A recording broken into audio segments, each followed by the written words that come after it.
जिस तरह का समझौता होया ਉਹਨੂੰ देख के ਐਂ लगता भी हाथी बड़ा हौला रह गया ਜਾਂ बड़ा हौला निकलिया। ਤਾਂ ਦੇ ਵਿੱਚ ਅਸੀਂ 23% ਤੋਂ ਜ਼ਿਆਦਾ ਹਿੱਸੇਦਾਰੀ ਲਈ ਆ ਤੇ ਮੈਨੂੰ ਲੱਗਦਾ ਅੰਕੜਾ ਸਿੱਧ ਕਰਦਾ ਹਾਥੀ ਬਹੁਤ ਤਕੜਾ ਰਿਹਾ। ਉਹ ਸੀਟਾਂ ਦੇਤੀਆਂ ਗਈਆਂ ਜਿੱਥੇ ਜਿੱਤਣ ਦੇ ਚਾਂਸਸ ਬਹੁਤ ਘੱਟ ਆ। ਅੱਜ ਇਹ ਦੇਖਣ ਕਿ ਦੋਹਾਂ ਨੂੰ ਮਿਲਾ ਕੇ ਗੱਠਜੋੜ ਦੀ ਵੋਟ ਕਿੰਨੀ ਆ। ਨੋਟਾ ਦੀ ਵੋਟ ਹੁਣ ਇਕੱਲੇ ਨਾਲ ਨਾ ਕੰਪੈਰੀਜ਼ਨ ਕਰੋ, ਹੁਣ ਗੱਠਜੋੜ ਨਾਲ ਕੰਪੈਰੀਜ਼ਨ ਕਰੋ। ਜਿਹੜੇ ਅਕਾਲੀ ਦਲ ਦੇ ਸਥਾਪਿਤ ਆਗੂ ਨੇ ਉਹ ਆਪਣੀਆਂ ਸੀਟਾਂ ਕੀ ਇਸ ਤਰ੍ਹਾਂ ਆਸਾਨੀ ਨਾਲ ਜਾਣ ਦੇ ਦੇਣਗੇ?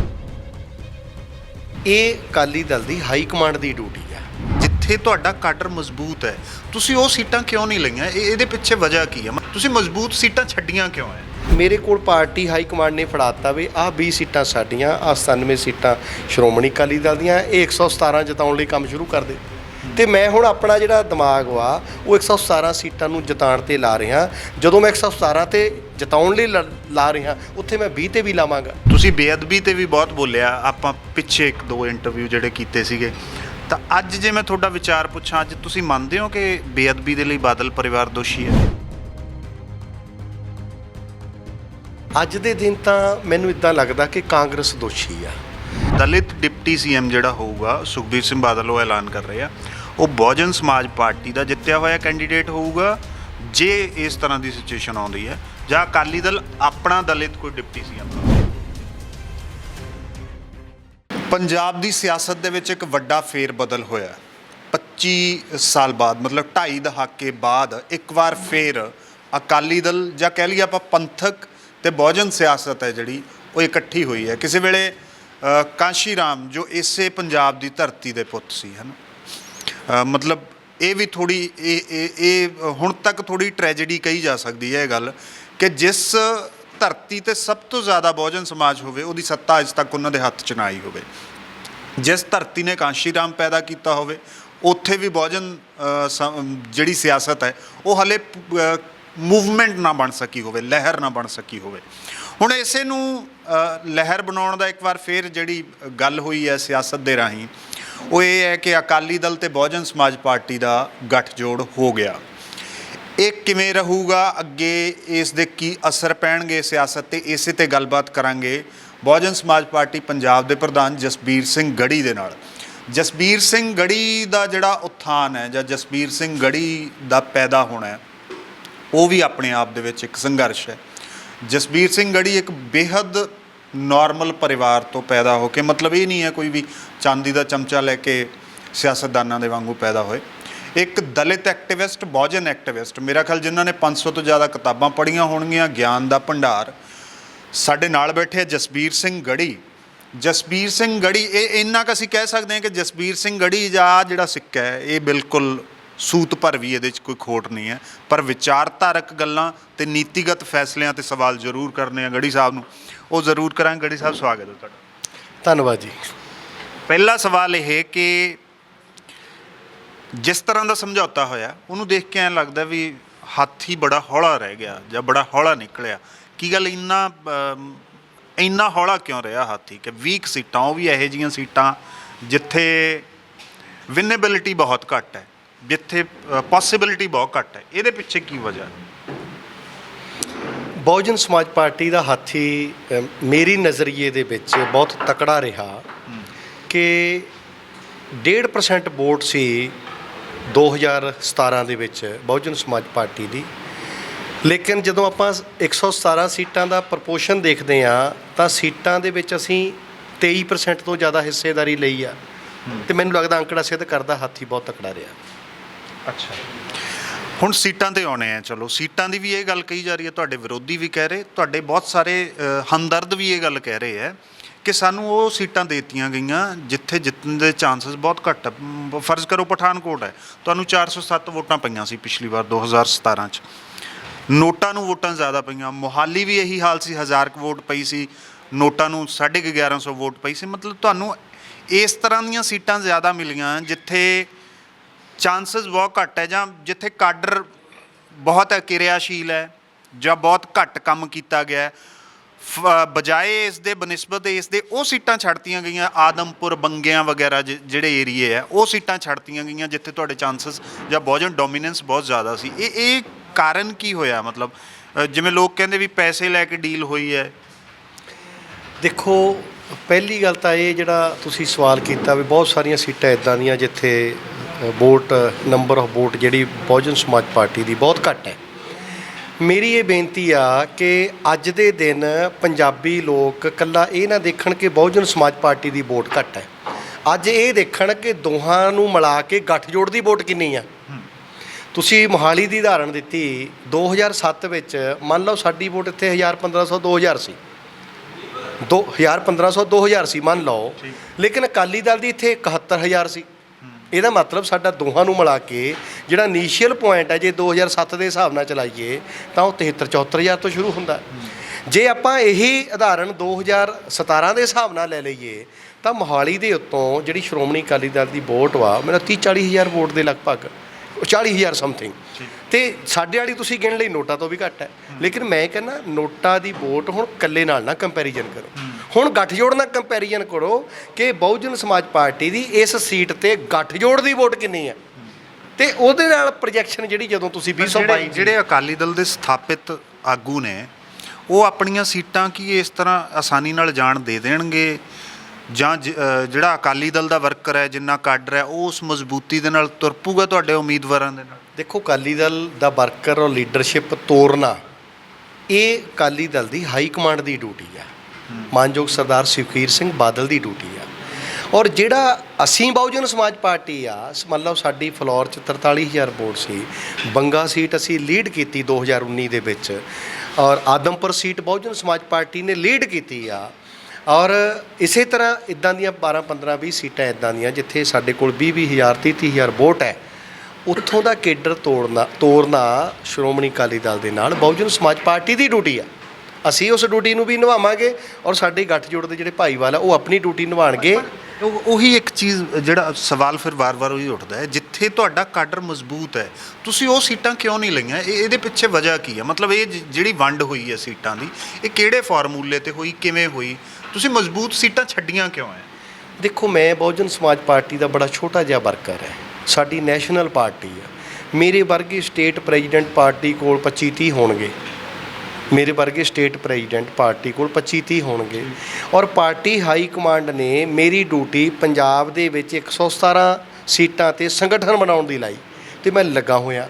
ਅੱਜ ਮੇਰੇ ਕੋਲ ਪਾਰਟੀ ਹਾਈ ਕਮਾਂਡ ਨੇ ਫੜਾਤਾ ਵੀ ਆਹ 20 ਸੀਟਾਂ ਸਾਡੀਆਂ, ਆਹ 97 ਸੀਟਾਂ ਸ਼੍ਰੋਮਣੀ ਅਕਾਲੀ ਦਲ ਦੀਆਂ, ਇਹ 117 ਜਿਤਾਉਣ ਲਈ ਕੰਮ ਸ਼ੁਰੂ ਕਰ ਦੇ। ਤੇ ਮੈਂ ਹੁਣ ਆਪਣਾ ਜਿਹੜਾ ਦਿਮਾਗ ਵਾ ਉਹ 117 ਸੀਟਾਂ ਨੂੰ ਜਿਤਾਉਣ ਤੇ ਲਾ ਰਿਹਾ। ਜਦੋਂ ਮੈਂ 117 ਤੇ ਜਿਤਾਉਣ ਲਈ ਲਾ ਰਿਹਾ, ਉੱਥੇ ਮੈਂ 20 ਤੇ ਵੀ ਲਾਵਾਂਗਾ ਔਰ ਅੱਛਾ ਰਿਜ਼ਲਟ ਦੇਵਾਂਗੇ। ਪਰ ਤੁਹਾਨੂੰ ਨਹੀਂ ਲੱਗਦਾ ਕਿ ਤੁਸੀਂ ਹੋਰ ਜ਼ਿਆਦਾ ਮਜ਼ਬੂਤ ਸਥਿਤੀ 'ਚ ਹੁੰਦੇ, ਤੁਹਾਨੂੰ ਇੰਨੀ ਭੱਜ ਦੌੜ ਨਾ ਕਰਨੀ ਪੈਂਦੀ ਜੇ ਆਦਮਪੁਰ ਬੰਗਿਆਂ ਵਰਗੀਆਂ ਸੀਟਾਂ ਤੋਂ, ਜੇ ਉਹ ਤੁਹਾਡੇ ਉਹਦੇ 'ਚ ਹੁੰਦੀਆਂ ਹੈ ਨਾ ਹੱਥ 'ਚ? ਬਿਲਕੁਲ ਤੁਹਾਡੀ ਗੱਲ ਸਹੀ ਆ। ਫੈਸਲੇ ਹਾਈ ਕਮਾਂਡ ਜਦੋਂ ਬਹਿੰਦੀ ਆ, ਸ਼੍ਰੋਮਣੀ ਅਕਾਲੀ ਦਲ ਦੀ ਹਾਈ ਕਮਾਂਡ ਬੈਠੀ, ਬਹੁਜਨ ਸਮਾਜ ਪਾਰਟੀ ਦੀ ਹਾਈ ਕਮਾਂਡ ਬੈਠੀ, ਸਾਂਝਾ ਫੈਸਲਾ ਆ ਗਿਆ। ਅੱਜ ਦੇ ਦਿਨ ਆਪਾਂ ਫੈਸਲਾ ਕਿੱਦਾਂ ਆਇਆ, ਕਿਉਂ ਆਇਆ, ਇਹਨੂੰ ਛੱਡ ਕੇ ਮੈਨੂੰ ਇੱਦਾਂ, ਕਿਉਂਕਿ ਮੇਰਾ ਧਿਆਨ ਹੁਣ ਇਸ ਗੱਲ 'ਤੇ ਲੱਗਿਆ ਹੋਇਆ ਕਿ ਮੇਰੇ ਕੁਦਰਤ ਦਾ ਬੜਾ ਆਸ਼ੀਰਵਾਦ ਹੈ ਮੇਰੇ 'ਤੇ। ਜਦੋਂ ਦਾ ਮੈਂ ਜੰਮਿਆ, ਮਜ਼ਦੂਰਾਂ ਦੇ ਘਰ ਮੈਂ ਪੈਦਾ ਜ਼ਰੂਰ ਹੋਇਆ, ਪਰ ਮੇਰੇ ਬਾਪ ਨੇ ਮੈਨੂੰ ਮਤਲਬ ਚਾਂਦੀ ਦੇ ਚਮਚੇ ਦੀ ਤਰ੍ਹਾਂ ਹੀ ਰੱਖਿਆ। ਔਰ ਬਾਪ ਨੇ ਮੇਰੇ ਨੇ ਮੈਨੂੰ ਇਹ ਸਿਖਾਇਆ, ਮੇਰੀ ਮਾਂ ਨੇ ਮੈਨੂੰ ਇਹ ਸਿਖਾਇਆ ਕਿ ਬਾਜੀ ਕਿੱਦਾਂ ਜਿੱਤੀ ਜਾਂਦੀ ਆ। ਮੈਨੂੰ ਇਹ ਸਿਖਾਇਆ ਕਿ ਜੇ ਚੱਕਰਵਿਊਹ ਬਣ ਜਾਏ ਉਹ ਕਿੱਦਾਂ ਤੋੜੀਦਾ ਔਰ ਵਾਪਸ ਕਿੱਦਾਂ ਨਿਕਲ ਕੇ ਆਈਦਾ। ਇਸ ਕਰਕੇ ਜਿਹੜਾ ਇਹ ਵੀ ਚੱਕਰਵਿਊਹ ਅੱਜ ਪੰਜਾਬੀਆਂ ਨੂੰ ਨਜ਼ਰ ਆਉਂਦਾ, ਮੈਨੂੰ ਨਜ਼ਰ ਨਹੀਂ ਆਉਂਦਾ, ਪੰਜਾਬ ਨੂੰ ਨਜ਼ਰ ਆਉਂਦਾ। ਹੋ ਸਕਦਾ ਮੇਰੇ ਕੇਡਰ ਨੂੰ ਵੀ ਕਿਸੇ ਨੂੰ ਵਹਿਮ ਹੋਵੇ ਬਈ ਇਹ ਕਿੱਦਾਂ ਹਾਇਓ, ਕਿੱਦਾਂ ਅਸੀਂ ਕਰਾਂਗੇ। ਮੈਂ ਪੰਜਾਬੀਆਂ ਨੂੰ ਔਰ ਆਪਣੇ ਕੇਡਰ ਨੂੰ ਇਸ ਗੱਲ ਦਾ ਭਰੋਸਾ ਦਿੰਦਾ ਆ ਕਿ ਆਪਣੇ ਸੈਨਾਪਤੀ 'ਤੇ ਭਰੋਸਾ ਕਰੋ। ਸਾਡੀ ਸੈਨਾਪਤੀ ਭੈਣ ਕੁਮਾਰੀ ਮਾਇਆਵਤੀ ਜੀ ਆ। ਅਸੀਂ ਇਹ ਚੱਕਰਵਿਊਹ ਤੋੜ ਕੇ ਬਹੁਜਨ ਸਮਾਜ ਪਾਰਟੀ ਸ਼੍ਰੋਮਣੀ ਅਕਾਲੀ ਦਲ ਦੇ ਗੱਠਜੋੜ ਨੂੰ ਸੱਤਾ 'ਚ ਲੈ ਕੇ ਆਵਾਂਗੇ। ਪਰ ਬਹੁਤ ਸਾਰੇ ਲੋਕ ਤਾਂ ਇਹ ਕਹਿੰਦੇ ਵੀ ਚੱਕਰਵਿਊਹ ਤਾਂ ਇਹਨਾਂ ਰਵਾਇਤੀ ਪਾਰਟੀਆਂ ਨੇ ਬਣਾਇਆ ਹੋਇਆ ਪੰਜਾਬ ਦੇ ਆਲੇ ਦੁਆਲੇ। ਬੇਅਦਬੀ ਹੋ ਗਈ, ਕਰਪਸ਼ਨ ਹੋ ਰਹੀ ਹੈ, ਮਾਈਨਿੰਗ ਚੱਲ ਰਹੀ ਹੈ। ਤੁਸੀਂ ਵੀ ਪਹਿਲਾਂ ਬੋਲਦੇ ਰਹੇ ਹੋ ਅਕਾਲੀ ਦਲ ਦੇ ਰਾਜ 'ਚ ਮਾਈਨਿੰਗ ਹੁੰਦੀ ਰਹੀ ਹੈ। ਤੁਸੀਂ ਬੇਅਦਬੀ 'ਤੇ ਵੀ ਬਹੁਤ ਬੋਲਿਆ, ਆਪਾਂ ਪਿੱਛੇ 1-2 ਇੰਟਰਵਿਊ ਜਿਹੜੇ ਕੀਤੇ ਸੀਗੇ। ਤਾਂ ਅੱਜ ਜੇ ਮੈਂ ਤੁਹਾਡਾ ਵਿਚਾਰ ਪੁੱਛਾਂ, ਅੱਜ ਤੁਸੀਂ ਮੰਨਦੇ ਹੋ ਕਿ ਬੇਅਦਬੀ ਦੇ ਲਈ ਬਾਦਲ ਪਰਿਵਾਰ ਦੋਸ਼ੀ ਹੈ? ਨਹੀਂ, ਅੱਜ ਦੇ ਦਿਨ ਤਾਂ ਮੈਨੂੰ ਇੱਦਾਂ ਲੱਗਦਾ ਕਿ ਕਾਂਗਰਸ ਦੋਸ਼ੀ ਆ। ਕਿਉਂਕਿ ਕਾਂਗਰਸ ਨੇ ਜਿਹੜੀ ਸੱਤਾ ਤਬਦੀਲੀ ਕੀਤੀ ਸੀ, ਦਸ਼ਮੇਸ਼ ਪਿਤਾ ਵੱਲ ਨੂੰ ਹੱਥ ਕੀਤਾ, ਤਖਤ ਸ੍ਰੀ ਦਮਦਮਾ ਸਾਹਿਬ ਵੱਲ ਨੂੰ ਹੱਥ ਕੀਤਾ, ਗੁਰਬਾਣੀ ਮੱਥੇ ਨੂੰ ਲਾਈ, ਔਰ ਲੱਖਾਂ ਪੰਜਾਬੀਆਂ ਦੀ ਹਾਜ਼ਰੀ 'ਚ ਸੈਂਕੜੇ ਕੈਮਰੇ ਲਾ ਕੇ ਇਹਨਾਂ ਨੇ ਇਹ ਅਹਿਦ ਲਿਆ ਕਿ ਅਸੀਂ ਪੰਜਾਬ 'ਚ ਨਸ਼ਿਆਂ ਦਾ ਲੱਕ ਤੋੜਾਂਗੇ, ਅਸੀਂ ਪੰਜਾਬ 'ਚ ਬੇਅਦਬੀ ਦੇ ਦੋਸ਼ੀ ਲੱਭ ਕੇ ਉਹਨਾਂ ਨੂੰ ਸਜ਼ਾਵਾਂ ਦੇਵਾਂਗੇ। ਅੱਜ 4.5 ਸਾਲ ਬੀਤਣ ਤੋਂ ਬਾਅਦ ਕਾਂਗਰਸ ਇਹ ਕੰਮ ਨਹੀਂ ਕਰ ਪਾਈ। ਦਸ਼ਮੇਸ਼ ਪਿਤਾ ਬੇਅਦਬੀ ਸ੍ਰੀ ਗੁਰੂ ਗ੍ਰੰਥ ਸਾਹਿਬ ਜੀ ਦੀ ਰਾਤਾਂ ਦੀ ਹਨੇਰਿਆਂ 'ਚ ਕਿਹਨ ਕੀਤੀ? ਇਹ ਤਾਂ ਬਾਅਦ ਦੀ ਗੱਲ ਹੈ। ਇਹ ਤਾਂ ਅੱਜ ਤਾਂ ਸਾਡੇ ਮੂਹਰੇ ਪਹਿਲਾ ਸਵਾਲ ਇਹ ਖੜਾ ਹੋ ਗਿਆ ਬਈ ਇਹ ਮੁੱਖ ਮੰਤਰੀ ਸਾਹਿਬ ਤਾਂ ਮੂੰਹੋਂ ਬੋਲੇ ਸੀ, ਇਹ ਵੱਧ ਬੇਅਦਬੀ ਹੈ। ਪਰ ਜਿਨ੍ਹਾਂ ਦੇ ਹੋਈ ਸੀ ਉਹ ਹਾਲੇ ਤੱਕ ਅਕਾਊਂਟੇਬਲ ਠਹਿਰਾਏ ਨਹੀਂ ਗਏ ਨਾ ਗੜੀ ਸਾਹਿਬ। ਕਿਹਨੂੰ ਠਹਿਰਾਉਣੇ ਸੀ? Who is responsible for this? ਕਿ ਬੇਅਦਬੀ ਦੇ ਠੀਕ ਹੈ, ਚਲੋ ਕੈਪਟਨ ਸਾਹਿਬ ਨੇ ਰਿਸਪੌਂਸਿਬਲ ਠਹਿਰਾਉਣੇ ਸੀ, ਉਹ ਨਹੀਂ ਠਹਿਰਾ ਸਕੇ। ਹੁਣ ਫਿਰ ਜੇ ਤੁਸੀਂ ਵੀ ਸਰਕਾਰ 'ਚ ਆ ਗਏ, ਤੁਸੀਂ ਕਿਵੇਂ ਠਹਿਰਾ ਲਓਗੇ? ਉਹਨਾਂ ਦੇ ਤਾਂ ਭਾਈ ਮੈਂ ਮਾਨਯੋਗ ਸੁਖਬੀਰ ਜੀ ਦੇ ਨਾਲ ਜਿੱਦਣ ਸਾਨੂੰ ਕਾਂਗਰਸ ਨੇ ਗ੍ਰਿਫਤਾਰ ਕੀਤਾ ਜਦੋਂ ਅਸੀਂ ਪੰਜਾਬ ਦੇ ਹੱਕਾਂ ਲਈ ਲੜ ਰਹੇ ਸੀ, ਕਰੋਨਾ ਵੈਕਸੀਨ ਦੇ ਘਪਲੇ ਦੇ ਵਿੱਚ ਪੰਜਾਬੀਆਂ ਦੀ ਜਾਨ ਜਿਹੜੀ ਖੋਣ ਲਈ ਲੜ ਰਹੇ ਸੀ ਅਸੀਂ, ਸਾਨੂੰ ਇਹਨਾਂ ਨੇ ਸਾਡੇ ਤੇ ਲਾਠੀ ਚਾਰਜ ਕੀਤਾ, ਸਾਡੇ ਤੇ ਪਾਣੀ ਬਹਾਇਆ, ਸਾਨੂੰ ਜੇਲ੍ਹ 'ਚ ਡੱਕਿਆ, ਇਹਨਾਂ ਨੇ ਪੁਲਿਸ ਥਾਣੇ 'ਚ ਡੱਕਿਆ। ਮੈਂ ਉਦੋਂ ਸੁਖਬੀਰ ਜੀ ਨਾਲ ਗੱਲ ਕਰਦਾ ਸੀ, ਅਸੀਂ ਇਕੱਠੇ ਸੀ। ਮੈਂ ਕਿਹਾ ਪ੍ਰਧਾਨ ਸਾਹਿਬ ਵੀ ਆਪਾਂ ਕੀ ਕਰਾਂਗੇ? ਉਹਨਾਂ ਨੇ ਵੀ ਇਸ ਗੱਲ ਦਾ ਮੇਰੇ ਨਾਲ ਪ੍ਰੋਮਿਸ ਕੀਤਾ ਕਿ ਅਸੀਂ ਬੇਅਦਬੀ ਦੇ ਦੋਸ਼ੀ, ਉਹ ਕਹਿੰਦੇ ਅਸੀਂ ਤਾਂ ਪਹਿਲਾਂ ਵੀ CBI ਨੂੰ ਜਾਂਚ ਦੇ ਦਿੱਤੀ ਸੀ, ਅਸੀਂ ਤਾਂ ਪਹਿਲਾਂ ਵੀ ਕਮਿਸ਼ਨ ਬਿਠਾ ਦਿੱਤਾ ਸੀ, ਲੇਕਿਨ ਸਾਡੀ ਸਰਕਾਰ ਜਿਹੜੀ ਆ ਉਹ ਬਦਲੀ ਹੋਣ ਤੋਂ ਬਾਅਦ ਅਸੀਂ ਉਸ ਕੇਸ ਨੂੰ ਫੋਲੋ ਨਹੀਂ ਕਰ ਪਾਏ। ਪਰ ਬਹਿਬਲ ਕਲਾਂ ਗੋਲੀकांड, ਕੀ ਉੱਥੇ ਗੋਲੀਆਂ ਚਲਾਉਣੀਆਂ ਸਹੀ ਸੀ? ਦੇਖੋ, ਮੈਂ ਫਿਰ ਬੇਨਤੀ ਕਰਦਾ ਕਿ ਇਹਦੀ ਜਾਂਚ ਹੋਣੀ ਚਾਹੀਦੀ ਆ। ਕਾਂਗਰਸ ਨੇ ਅੱਜ ਤੱਕ ਜਾਂਚ ਕਰਕੇ ਦੋਸ਼ੀ ਕਿਉਂ ਨਹੀਂ ਸਾਹਮਣੇ ਲਿਆਂਦੇ? ਮੰਨ ਲਓ ਇੱਕ ਸਰਕਾਰ ਨਹੀਂ ਮੰਨਦੇ ਕਿ ਮੌਕੇ ਦੀ ਹੋਮ ਮਿਨਿਸਟਰੀ ਨੂੰ ਪਤਾ ਹੋਊਗਾ ਕਿ ਗੋਲੀ ਚੱਲ ਰਹੀ ਹੈ ਮੇਰੀ ਸਟੇਟ ਦੇ ਵਿੱਚ। ਦੇਖੋ, ਮੈਂ ਫਿਰ ਬੇਨਤੀ ਕਰਦਾ, ਬਿਲਕੁਲ ਹੋਮ ਮਿਨਿਸਟਰੀ ਨੂੰ ਪਤਾ ਹੋਣਾ ਚਾਹੀਦਾ ਆ। ਹੋਮ ਮਿਨਿਸਟਰੀ ਸੁਖਬੀਰ ਸਿੰਘ ਬਾਦਲ ਨੂੰ ਨਹੀਂ ਪਤਾ, ਮੰਨ ਲਈਏ ਹੋਮ ਮਿਨਿਸਟਰੀ ਨੂੰ ਪਤਾ ਹੋਣਾ ਚਾਹੀਦਾ, ਪਹਿਲੀ ਗੱਲ ਤਾਂ ਇਹ ਆ। ਮੰਨ ਲਓ ਨਹੀਂ ਪਤਾ, ਤਾਂ ਉਹਦੀ ਜਾਂਚ ਪੜਤਾਲ ਕਰਕੇ ਪੰਜਾਬੀਆਂ ਅੱਗੇ, ਪੂਰੇ ਸਿੱਖ ਜਗਤ ਅੱਗੇ ਪੱਖ ਕਿਹਨੇ ਰੱਖਣੇ? ਸਰਕਾਰ ਨੇ। ਮੰਨ ਲਓ ਇੱਕ ਸਰਕਾਰ ਦੋਸ਼ੀ, ਉਹਨੇ ਨਹੀਂ ਰੱਖੇ, ਦੈਨ ਕਾਂਗਰਸ ਨੇ ਕਿਉਂ ਨਹੀਂ ਰੱਖੇ 4.5 ਸਾਲਾਂ 'ਚ? ਇਸ ਕਰਕੇ ਦੋਸ਼ੀ ਕਾਂਗਰਸ ਹੈ। ਚਲੋ ਗੜੀ ਸਾਹਿਬ ਬਹੁਤ ਡਿਪਲੋਮੈਟਿਕ ਹੋ ਗਏ। ਅੱਛਾ, ਇੱਕ ਆਖਰੀ ਸਵਾਲ ਹੈ ਹੁਣ, ਉਹ ਇਹ ਸੀਗਾ ਕਿ ਡਿਪਟੀ CM ਦੀ ਗੱਲ ਚੱਲ ਰਹੀ ਕਿ ਦਲਿਤ ਡਿਪਟੀ CM ਹੋਊਗਾ। ਥੋੜਾ ਜਿਹਾ ਇਹ ਕਲੀਅਰ ਕਰ ਦਿਓ, ਦਲਿਤ ਡਿਪਟੀ CM ਜਿਹੜਾ ਹੋਊਗਾ, ਸੁਖਬੀਰ ਸਿੰਘ ਬਾਦਲ ਉਹ ਐਲਾਨ ਕਰ ਰਹੇ ਆ, ਉਹ ਬਹੁਜਨ ਸਮਾਜ ਪਾਰਟੀ ਦਾ ਜਿੱਤਿਆ ਹੋਇਆ ਕੈਂਡੀਡੇਟ ਹੋਊਗਾ ਜੇ ਇਸ ਤਰ੍ਹਾਂ ਦੀ ਸਿਚੁਏਸ਼ਨ ਆਉਂਦੀ ਹੈ, ਜਾਂ ਅਕਾਲੀ ਦਲ ਆਪਣਾ ਦਲਿਤ ਕੋਈ ਡਿਪਟੀ CM ਲਾਊਗਾ? ਦੇਖੋ, ਮੇਰੇ ਤੱਕ ਇੱਦਾਂ ਦੀ ਕੋਈ ਵੀ ਜਿਹੜੀ ਗੱਲਬਾਤ ਹੈ ਉਹ ਨਹੀਂ ਹੈਗੀ ਕਿ ਉਹ ਕਿਸ ਪਾਰਟੀ ਦਾ ਹੋਏਗਾ। ਮੇਰੇ ਤੱਕ ਤਾਂ ਇੱਕੋ ਹੀ ਗੱਲ ਹੈ ਕਿ ਆਹ 20 MLA ਆ ਪ੍ਰਧਾਨ ਜੀ, ਇਹ 20 ਦੇ 20 ਜਿਤਾ ਦਿਓ, ਆਹ ਸਾਡੇ 97 ਆ, ਇਹ ਸਾਡੇ 97 ਵੀ ਜਿਤਾ ਦਿਓ, ਅਤੇ ਮੇਰੀ ਡਿਊਟੀ 97 ਉਹਨਾਂ ਦੇ ਜਿਤਾਉਣੇ ਅਤੇ 20 ਆਪਣੇ ਜਿਤਾਉਣੇ। ਮਤਲਬ ਇਹ ਫਿਰ ਨਾ ਮੰਨਿਆ ਜਾਵੇ ਕਿ ਬਹੁਜਨ ਸਮਾਜ ਪਾਰਟੀ ਦਾ ਡਿਪਟੀ CM ਹੋਊਗਾ। ਡਿਪਟੀ CM ਬਾਅਦ ਦੇ ਵਿੱਚ ਤੁਸੀਂ ਤੈਅ ਕਰੋਗੇ, ਜਾਂ ਹੋ ਸਕਦਾ ਹੈ ਅਕਾਲੀ ਦਲ ਆਪਣਾ ਫਿਰ ਉਹ ਕਰਕੇ? ਦੇਖੋ, ਇਹਦਾ ਫੈਸਲਾ ਮੇਰੀ ਪਾਰਟੀ ਦੇ ਪ੍ਰਧਾਨ ਭੈਣ ਜੀ, ਮਾਨਯੋਗ ਭੈਣ ਕੁਮਾਰੀ ਮਾਇਆਵਤੀ ਜੀ ਨੇ, ਜੋ ਵੀ ਉਹ ਮੈਨੂੰ ਹੁਕਮ ਦੇਣਗੇ ਮੈਂ ਉਸ ਹੁਕਮ ਦੀ ਪਾਲਣਾ ਕਰਾਂਗਾ। ਅੱਜ ਦੇ ਦਿਨ ਮੇਰੇ ਕੋਲ ਇੱਦਾਂ ਦਾ ਕੋਈ ਹੁਕਮ ਨਹੀਂ ਹੈ। ਅੱਛਾ, ਰਵਨੀਤ ਸਿੰਘ ਬਿੱਟੂ ਨੇ ਕੁਝ 2-3 ਸੀਟਾਂ ਨੂੰ ਲੈ ਕੇ ਸਵਾਲ ਉਠਾਏ ਗੜੀ ਸਾਹਿਬ, ਅਨੰਦਪੁਰ ਸਾਹਿਬ, ਚਮਕੌਰ ਸਾਹਿਬ, ਅਤੇ ਉਸ ਤੋਂ ਬਾਅਦ ਅੱਜ ਵੀ ਉਹ ਕੁਝ ਕਹਿ ਰਹੇ ਸੀ ਕਿ ਜਸਬੀਰ ਸਿੰਘ ਗੜੀ ਫਾਲਤੂ 'ਚ ਵਿਵਾਦ ਬਣਾ ਰਹੇ ਹੈਗੇ। ਕੀ ਕਹਿਣਾ ਚਾਹੋਗੇ? ਦੇਖੋ, ਰਵਨੀਤ ਬਿੱਟੂ ਜੀ ਬੜੇ ਪੋਲੀਟੀਕਲ ਵੱਡੇ ਪਰਿਵਾਰ 'ਚੋਂ ਆਉਂਦੇ ਆ, ਲੇਕਿਨ ਤਰਾਸਦੀ ਇਸ ਗੱਲ ਦੀ ਆ ਕਿ ਉਹਨਾਂ ਦੇ ਪਰਿਵਾਰ ਨੇ ਹਮੇਸ਼ਾ ਵਿਵਾਦਮਈ ਰਾਜਨੀਤੀ ਕੀਤੀ ਆ ਔਰ ਵਿਵਾਦਮਈ ਜੀਵਨ ਗੁਜ਼ਾਰਿਆ ਪਿੱਛੇ। ਕਿਉਂਕਿ ਜਿਹੜਾ ਆਪਾਂ ਖਾਨਦਾਨ ਦੀ, ਕਿਉਂਕਿ ਇਹਨਾਂ ਨੇ ਤਾਂ ਹੁਣ ਖਾਨਦਾਨ ਜੇ ਬਸਪਾ ਦਾ ਚੱਕਿਆ, ਦਲਿਤ ਸਮਾਜ ਦਾ ਇਹਨਾਂ ਨੇ ਪੂਰਾ ਪਿਛਲਾ ਇਤਿਹਾਸ ਚੱਕਿਆ, ਪਵਿੱਤਰ ਵਾਲਾ, ਅਪਵਿੱਤਰ ਵਾਲਾ, ਤਾਂ ਮੈਨੂੰ ਲੱਗਦਾ ਕਿ ਮੈਨੂੰ ਵੀ ਇਹਨਾਂ ਦਾ ਜਿਹੜਾ ਇਤਿਹਾਸ ਵਾ ਖਾਨਦਾਨੀ ਉਹ ਚੱਕ ਲੈਣਾ ਚਾਹੀਦਾ। ਅੱਜ ਇਹਨਾਂ ਨੇ ਪੂਰੇ ਦਲਿਤ ਸਮਾਜ ਨੂੰ, ਬਹੁਜਨ ਸਮਾਜ ਪਾਰਟੀ ਦੇ ਕਾਰਕੁਨਾਂ ਨੂੰ, ਪੂਰੇ ਦਲਿਤ ਸਮਾਜ ਨੂੰ ਅਪਵਿੱਤਰ ਕਹਿ ਦਿੱਤਾ। ਇਹ ਕਹਿ ਦਿੱਤਾ ਹੈ ਪਵਿੱਤਰ ਸੀਟਾਂ ਦੇ ਦਿੱਤੀਆਂ ਅਪਵਿੱਤਰਾਂ ਨੂੰ, ਅਨਟੱਚੇਬਲ ਨੂੰ। ਅਛੂਤ, ਅਪਵਿੱਤਰ ਦਾ ਮਤਲਬ ਕਿਆ ਹੁੰਦਾ? ਅਨਟੱਚੇਬਲ, ਅਛੂਤ। ਮਤਲਬ ਜੇ ਅੱਜ ਵੀ ਇਹਨਾਂ ਦੀ ਜਾਤੀ ਸੋਚ ਉੱਥੇ ਖੜੀ ਆ, ਤਾਂ ਇਹਦਾ ਮਤਲਬ ਮੈਨੂੰ ਵੀ ਇਹ ਹੱਕ ਹੈ ਕਿ ਮਾਨਯੋਗ ਰਵਨੀਤ ਬਿੱਟੂ ਜੀ, ਕਿ ਮੇਰੀ ਬੇਨਤੀ ਹੈ ਤੁਹਾਡੇ ਅੱਗੇ, ਤੁਹਾਡੇ ਦਾਦਾ ਜੀ ਨੇ ਵੀ ਪੰਜਾਬ 'ਚ ਇੱਦਾਂ ਦਾ ਵਿਵਾਦਮਈ ਜੀਵਨ ਗੁਜ਼ਾਰਿਆ ਸੀ, ਬਹੁਤ ਵੱਡੀ ਸਜ਼ਾ ਮਿਲੀ ਸੀ ਉਹਨਾਂ ਨੂੰ। ਰੱਬ ਕੁਦਰਤ ਅੱਗੇ ਅਰਦਾਸ ਕਰਦੇ ਅਸੀਂ ਇੱਦਾਂ ਦੀ ਸਜ਼ਾ ਨਾ ਮਿਲੇ ਕਿਸੇ ਨੂੰ ਵੀ। ਜੀਵਨ ਹੋਵੇ 100 ਲੜਾਈਆਂ ਲੜ ਲੈਂਦਾ ਬੰਦਾ। ਤੁਹਾਡੇ ਪਰਿਵਾਰ ਨੇ ਜਰਮਨ ਨਾਲ ਵੀ ਪੰਗਾ ਲੈ ਲਿਆ ਸੀ, ਇਹ ਤਾਂ ਜਰਮਨ ਵਾਲੇ ਚੰਗੇ ਸੀ, ਉਹ ਤੁਹਾਨੂੰ ਸੁੱਕਾ ਛੱਡ ਗਏ। ਔਰ ਤੁਸੀਂ ਕਿਸਾਨਾਂ ਨਾਲ ਜਾ ਕੇ ਪੰਗਾ ਲਿਆ ਦਿੱਲੀ, ਤੇ ਉੱਥੇ ਵੀ ਤੁਹਾਨੂੰ ਪਤਾ ਤੁਹਾਡੇ ਨਾਲ ਕਿਆ ਹਾਲ ਹੋਇਆ, ਲੇਕਿਨ ਸੁੱਕੇ ਬਚ ਕੇ ਆਏ ਸੀ। ਅੱਜ ਤੁਸੀਂ ਅਪਵਿੱਤਰ ਦੱਸ ਕੇ ਦਲਿਤਾਂ ਨਾਲ ਪੰਗਾ ਲਿਆ। ਤੇ ਮੈਂ ਕਹਿਣਾ ਨਹੀਂ ਚਾਹੁੰਦਾ ਹੁਣ ਹੋਣਾ ਕੀ ਆ, ਆਪਣਾ ਜੋ ਤੁਸੀਂ ਗਲਤ ਬੋਲੇ ਹੋ ਇਹਨੂੰ ਵਾਪਸ ਲਾਓ, ਔਰ ਜਿਹੜੇ ਇਲਜ਼ਾਮ ਬਹੁਜਨ ਸਮਾਜ ਪਾਰਟੀ ਦੀ ਭੈਣ ਕੁਮਾਰੀ ਮਾਇਆਵਤੀ ਜੀ ਤੇ ਲਾਏ ਆ ਇਹ ਵਾਪਸ ਲਾਓ ਮਾਫੀ ਮੰਗ ਕੇ। ਅਦਰਵਾਈਜ਼ ਮੈਂ ਕੋਰਟ ਵਿੱਚ ਘੜੀਸਾਂਗਾ। ਜਸਵੀਰ ਗੜੀ ਆ, ਮੈਨੂੰ ਨਹੀਂ ਪਤਾ ਪਹਿਲਾਂ ਕਾਂਗਰਸ ਨੂੰ ਕਿੱਦਾਂ ਛੱਡਿਆ ਜਾਂਦਾ ਸੀ, ਮੈਂ ਛੱਡਾਂਗਾ ਨਹੀਂ। ਜਿੱਦਾਂ ਨੇੜਾ ਸੱਪ ਨੂੰ ਰਗੜਦਾ ਮੈਂ ਰਗੜਾਂਗਾ, ਤੁਹਾਨੂੰ ਜ਼ਹਿਰੀਲੇ ਸੱਪਾਂ ਨੂੰ ਰਗੜਾਂਗਾ ਮੈਂ। ਇਹ ਤੈਅ ਹੈ ਕਿ ਤੁਸੀਂ 100% ਤੈਅ ਆ। ਕੀ ਫਿਰ FIR ਕਰਾਓਗੇ, ਕੀ ਕਰਾਂਗੇ? ਮਾਣਹਾਨੀ ਦਾ ਨੋਟਿਸ ਇਹਨਾਂ ਕੋਲ ਆ ਜਾਣਾ ਆ, ਔਰ ਇਹਨਾਂ ਦੀ FIRਾਂ ਦਾ ਸ਼ੁਰੂ ਹੋਏ ਆ, ਔਰ ਪੂਰੇ ਪੰਜਾਬ ਦਾ ਕੋਈ ਥਾਣਾ ਨਹੀਂ ਇੱਦਾਂ ਦਾ ਛੱਡਾਂਗੇ ਜਿੱਥੇ ਨਾ ਹੋਊਗੀ। ਹਾਲਾਂਕਿ ਸਰਕਾਰ ਨੇ ਕਾਨੂੰਨ ਇੱਦਾਂ ਦਾ ਬਣਾਤਾ, ਜਿੱਥੇ ਇੱਕ ਜਗ੍ਹਾ ਹੋ ਗਏ ਸਾਰੀਆਂ ਕਲੱਬ ਕਰ ਦਿੰਦੇ ਆ। ਮੈਂ ਕਹਿੰਦਾ ਵੋਟਾਂ ਮੰਗਣੀਆਂ ਭੁੱਲ ਜਾਓਗੇ, ਥਾਣਿਆਂ 'ਚੋਂ ਮਾਫੀਨਾਮੇ ਲਿਖਦਿਆਂ ਦੀ ਰਾਜਨੀਤੀ ਖਤਮ ਹੋ ਜਾਏਗੀ ਤੁਹਾਡੀ। ਚਲੋ ਆਖਰੀ ਸਵਾਲ ਇਹ ਹੈ ਕਿ ਬਹੁਜਨ ਜਿਹੜੀ ਵੋਟ ਹੈ ਪੰਜਾਬ ਦੇ ਵਿੱਚ ਉਹ 35% ਨੇੜੇ ਤੇੜੇ ਹੈ, ਪਰ ਉਹ ਹਰ ਵਾਰ ਆ ਕੇ ਡਿਵਾਈਡ ਹੋ ਜਾਂਦੀ ਹੈ।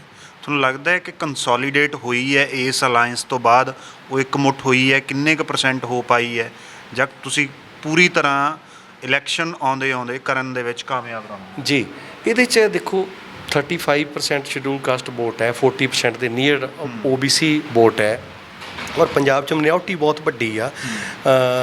ਸਿੱਖ ਔਰ ਮੁਸਲਿਮ 58% ਸਿੱਖ ਹੈ, 2% ਮੁਸਲਿਮ ਹੈ, 2-2.5% ਕ੍ਰਿਸਚੀਅਨ ਭਾਈਚਾਰਾ ਆ। ਅਸੀਂ ਇਹ ਸਾਰਾ ਜਿਹੜਾ ਬਹੁਜਨ ਕਨਸੈਪਟ ਵਾ ਦਲਿਤ, ਪਛੜਾ ਔਰ ਮਿਨੋਰਟੀ, ਇਹਨੂੰ ਕੰਸੋਲੀਡੇਟ ਕਰਨ ਦੇ ਚੱਕਰ 'ਚ ਹੈ। ਖਾਸ ਤੌਰ 'ਤੇ ਜਿਹੜਾ ਸ਼ਡਿਊਲ ਕਾਸਟ ਵੋਟਰ ਵਾ, ਕਿਉਂਕਿ ਪਿਛਲੇ ਸਮਿਆਂ 'ਚ ਅਸੀਂ ਜਿਹੜਾ 2 ਸਾਲ ਪੰਜਾਬ ਦੀ ਗਰਾਊਂਡ ਬਸਤੀ ਕੰਮ ਕੀਤਾ। ਪੰਜਾਬ 'ਚ 23,000 ਤੋਂ ਜ਼ਿਆਦਾ ਬੂਥ ਹੈ, 13,000 ਤੋਂ ਜ਼ਿਆਦਾ ਪਿੰਡ ਹੈ। ਅਸੀਂ ਅੱਜ ਦੇ ਦਿਨ ਮੈਨੂੰ ਇੱਦਾਂ ਲੱਗਦਾ ਕਿ ਆਉਣੇ ਵਾਲੇ 9 ਅਕਤੂਬਰ ਤੋਂ ਪਹਿਲਾਂ ਅਸੀਂ 10,000 ਪਿੰਡਾਂ ਦੀਆਂ ਬਸਤੀਆਂ ਦੇ ਵਿੱਚ ਜਿਹੜਾ ਬਸਪਾ ਦਾ ਜਿਹੜਾ ਯੂਨਿਟ ਹੈ ਪਿੰਡ ਖੜਾ ਕਰ ਦਿਆਂਗੇ, ਔਰ ਇਹ ਵੋਟ ਵੱਡੇ ਪੱਧਰ 'ਤੇ ਕੰਸੋਲੀਡੇਟ ਇੰਨੇ ਹੋਏਗੀ। ਇਹ ਕਾਂਗਰਸ ਲਈ, ਭਾਜਪਾ ਲਈ ਔਰ ਆਮ ਆਦਮੀ ਪਾਰਟੀ ਜਾਂ ਹੋਰ ਕੋਈ ਛੋਟੇ ਮੋਟੇ ਉਹਨਾਂ ਲਈ ਅਨਐਕਸਪੈਕਟਡ ਹੋਏਗੀ ਕਿ ਇੰਨੀ ਕੰਸੋਲੀਡੇਟ ਕਰ ਗਏ, ਅਨਐਕਸਪੈਕਟਡ। ਚਲੋ ਬਹੁਤ ਸ਼ੁਕਰੀਆ ਗੜੀ ਸਾਹਿਬ। ਇਹ ਸਨ ਜਸਬੀਰ ਸਿੰਘ ਗੜੀ, ਪ੍ਰੈਜ਼ੀਡੈਂਟ ਨੇ ਪੰਜਾਬ ਬਹੁਜਨ ਸਮਾਜ ਪਾਰਟੀ ਦੇ। ਔਰ ਅਲਾਇੰਸ ਹੋਇਆ, ਅਲਾਇੰਸ ਤੋਂ ਬਾਅਦ ਹੁਣ ਚਰਚਾਵਾਂ ਇਸੇ ਗੱਲ 'ਤੇ ਹੈ ਕਿ ਇਹ ਅਲਾਇੰਸ ਕਿੰਨਾ ਕਾਮਯਾਬ ਹੁੰਦਾ ਹੈ। ਕੁਝ ਸਵਾਲ ਨੇ, ਸਵਾਲ ਇਹੀ ਕਿ ਜਿਹੜੀਆਂ ਸੀਟਾਂ ਬਹੁਜਨ ਸਮਾਜ ਪਾਰਟੀ ਨੂੰ ਮਿਲੀਆਂ ਨੇ ਉਹ ਸੀਟਾਂ ਥੋੜ੍ਹੀਆਂ ਕਮਜ਼ੋਰ ਨੇ ਬਹੁਜਨ ਸਮਾਜ ਪਾਰਟੀ ਦੇ ਲਿਹਾਜ਼ ਨਾਲ। ਕੁਝ ਅਜਿਹੀਆਂ ਸੀਟਾਂ ਨੇ ਜਿੱਥੇ ਬਹੁਜਨ ਡੋਮੀਨੈਂਸ ਹੈ ਵੋਟਿੰਗ ਦੇ ਹਿਸਾਬ ਨਾਲ, ਉਹ ਸੀਟਾਂ ਦੇ ਤੋਂ ਜਿੱਤਿਆ ਜਾ ਸਕਦਾ ਸੀ। ਕੈਮਰਾਮੈਨ ਵੇਦਰਾਮ ਸੈਣੀ ਦੇ ਨਾਲ ਗੁਰਪ੍ਰੀਤ ਸਿੰਘ, ਹਮਦਰਦ TV, ਚੰਡੀਗੜ੍ਹ।